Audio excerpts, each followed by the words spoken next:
Hello everyone! Today we're diving into how to connect your site with ConvertKit.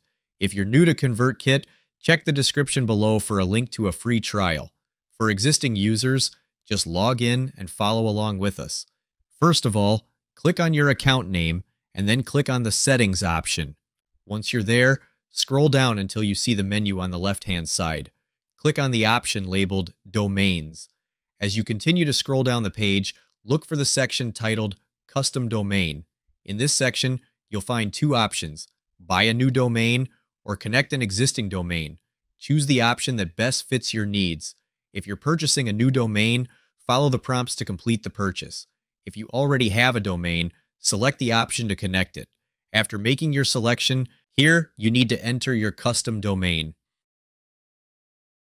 Be sure to click the Save button to confirm your choice. This step is crucial to ensure that your settings are updated. Next, you will see some values provided for you. Copy these values carefully, as you will need to paste them into your website's DNS settings.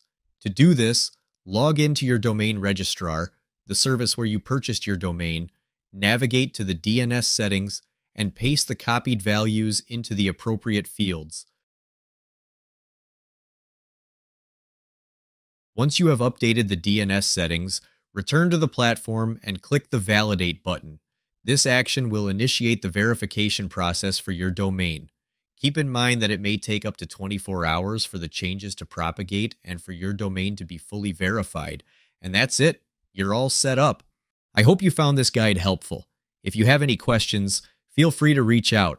I'm also offering a free email list building course in the description below, where you can learn how my team and I generate $3,493 in commissions while growing our email list.